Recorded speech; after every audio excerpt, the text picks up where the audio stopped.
आइए आज आप सब सुनेंगे वामन द्वादशी की कथा।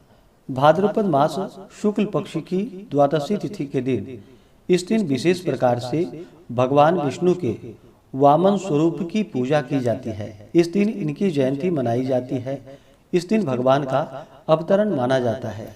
जो भी भक्त सच्ची श्रद्धा के साथ, नियम और निष्ठा के साथ भाद्रपद मास शुक्ल पक्ष की द्वादशी तिथि के दिन व्रत को धारण करके भगवान विष्णु के वामन स्वरूप की पूजा करते हैं, इनके चरित्रों का कथा श्रवण करते हैं, तो इससे वामन भगवान प्रसन्न होकर के अपने भक्तों के सभी प्रकार के ताप और संताप को दूर करते हैं तथा दुख व कष्ट दूर होते हैं तथा सभी प्रकार के सुख सौभाग्य आदि की प्राप्ति होती है।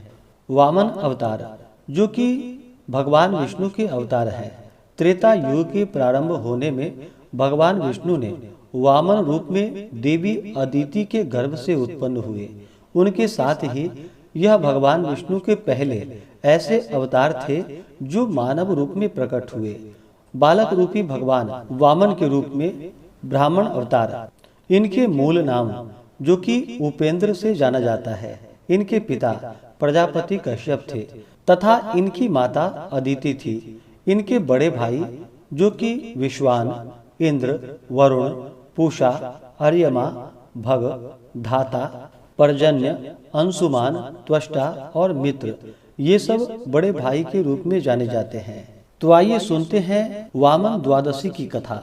तो बोलिए प्रेम से वामन भगवान की जय, भगवान विष्णु की जय, माता लक्ष्मी की जय। भागवत कथा के अनुसार भगवान विष्णु ने इंद्र का देवलोक में अधिकार पुनः स्थापित करने के लिए यह अवतार लिया था। देवलोक असुर राजा बलि ने हड़प लिया था। बलि विरोचन के पुत्र तथा विष्णु भक्त प्रहलाद के पौत्र थे। यह बलि नामक राजा जो कि बड़ा ही पराक्रमी था, राजा ने तीनों लोकों को जीतकर देवलोक को अपने अधीन कर लिया था। इससे भयभीत होकर तमाम देवता भगवान विष्णु के पास गए और उनसे प्रार्थना की कि हे भगवान, हम लोग भारी विपत्ति में पड़े हुए हैं। दैत्यराज बलि ने देवलोक पर भी अपना अधिकार जमा लिया है। अब हमारे लिए रहने का स्थान न होने के कारण हम यहाँ वहाँ भटक रहे हैं। हमारी रक्षा कीजिए। भगवान विष्णु ने उन सबको धैर्य बंधवाया और कहा कि आप लोग निश्चिंत होकर रहिए, मैं आपकी रक्षा करने को सदैव तत्पर हूँ। बलि मेरा भक्त गुणवान और सदाचारी है। उसने बल से नहीं बल्कि अपनी तपस्या से देवलोक प्राप्त किया है, किंतु देवलोक पर उसका अधिकार मैं भी नहीं चाहता और साथ ही उसकी तपस्या भी क्षीण हो चली है।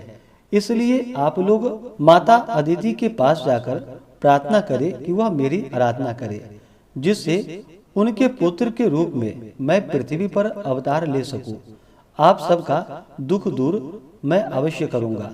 देवताओं की प्रार्थना करने पर अदिति द्वारा भगवान विष्णु की आराधना करने पर भगवान विष्णु ने उनके गर्भ से वामन रूप में अवतार धारण किया। अदिति के पति कश्यप जी ने शास्त्र सम्मत विधि से वामन के यज्ञोपवीत आदि सभी संस्कार संपन्न किए। भगवान को तो भूतल पर अवतार लेकर देवताओं का दुख दूर करना था। कुछ दिनों के बाद दंड, कमंडलू, मृग शर्म आदि धारण कर बलि को छलने के आश्रय से भगवान उसके यज्ञ मंडप में पहुँचे। बलि ने अपूर्व तेजस्वी वामन ब्राह्मण को देखा तो बहुत प्रसन्न हुआ। उसने अपने भाग्य की भारी सराहना करके उनका विधिवत सत्कार किया। फिर बलि ने कहा कि हे विप्रदेव, आपके आगमन से मैं अपने को बड़ा सौभाग्यवान समझता हूँ। आप मुझे कोई सेवा बतलाइए जिससे मैं स्वयं को कृतार्थ कर सकूं। वामन भगवान ने कहा कि हे राजन, मैं तो गरीब ब्राह्मण हूँ।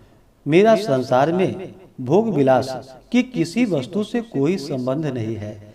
यदि तुम अगर दे सकते हो तो मुझे केवल 3 पग पृथ्वी नाप दो। मैं उसी में अपना आश्रम बनाकर पठन पाठन का कार्य करूंगा। और फिर बलि ने 3 पग भूमि देने का संकल्प कर लिया। उसके गुरु शुक्राचार्य ने उसे रोका भी, किंतु वह न माना।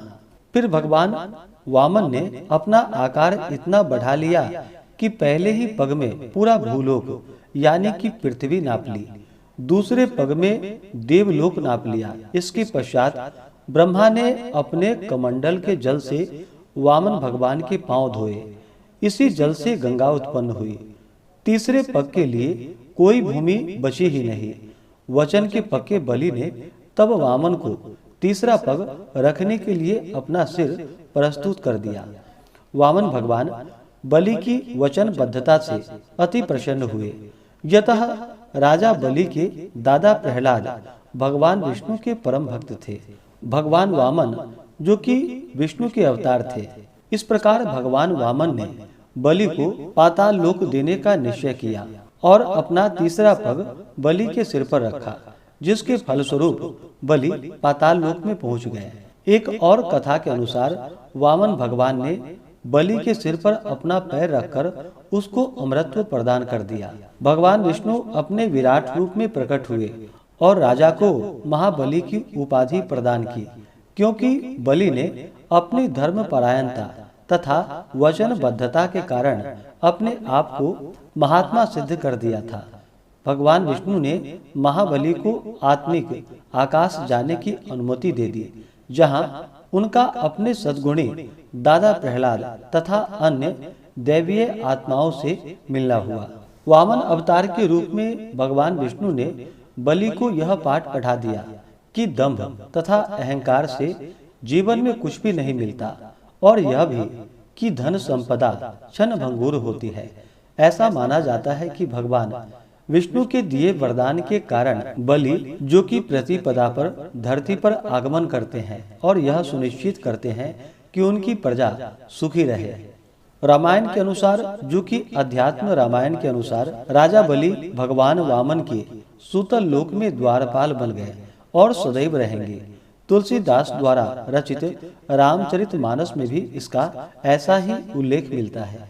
तो बोलिए प्रेम से वामन भगवान की जय, भगवान विष्णु की जय, माता लक्ष्मी की जय, सर्वदेवी देवता की जय। वामन द्वादशी के दिन चाहिए कि इस दिन सुबह उठ करके नित्य क्रियाओं से निवृत्त होकर के गंगा नदी में या घर के नहाने के पानी में ही थोड़ा सा गंगा जल मिला करके स्नान करना चाहिए। शुद्ध वस्त्र धारण करके व्रती को व्रत का संकल्प लेना चाहिए और इस दिन वामन भगवान की स्वर्णमयी प्रतिमा को स्थापित करके, यह अगर संभव ना हो तो फोटो या मिट्टी की ही प्रतिमा को स्थापित करके वामन भगवान की पूरे विधि विधान के साथ गंध पुष्प धूप दीप आदि से पूजन करके हल्दी का तिलक इन्हें लगानी चाहिए। पीले पुष्पों की माला, पीले पुष्प आदि अर्पित करनी चाहिए। शुद्ध देसी घी में दीपक जलानी चाहिए और भगवान को अनेक प्रकार के ऋतु फल आदि अर्पित करनी चाहिए। बहुत से जगहों पर इस दिन दही और भात का भी भोग लगाया जाता है। तो आप अपने श्रद्धा के अनुसार दूध से बने हुए वस्तु भगवान को अर्पित करें या ऋतु फल आदि जो भी बन सके भगवान को उसका भोग लगाए और तुलसी दल डाल करके भोग लगाना चाहिए। इसके बाद जल से आचमनी करवाएं। मुख शुद्धि के लिए पान पत्र, सुपारी, लौंग, इलायची के साथ में अर्पित करें। द्रव्य दक्षिणा चढ़ाएं। इस दिन जहाँ तक हो सके ओम नमो भगवते वासुदेवाय या ओम वामनाय नमः, इन मंत्रों का जहाँ तक हो सके जप करना चाहिए। भजन कीर्तन करते हुए समय को व्यतीत करना चाहिए। इस प्रकार से भगवान का सुबह और शाम के वक्त पूजन, कथा श्रवण, आरती करनी चाहिए। और रात्रि में चाहे तो आप सिंधा नमक युक्त भोजन ग्रहण कर सकते हैं या फिर अगले दिन सूर्योदय के बाद जाकर के नमक युक्त भोजन ग्रहण कर सकते हैं। इसी प्रकार से ज्ञानवर्धक जानकारियाँ प्राप्त करते रहने के लिए, व्रत पूजा के बारे में जानने के लिए, कथा को सुनने के लिए चैनल पे अगर आप पहली बार आए हैं तो चैनल को लाल बटन दबा करके सब्सक्राइब करें, साथ में बेल आइकन घंटी को दबाएं ताकि आने वाली वीडियो का नोटिफिकेशन आपको समय से मिलता रहे।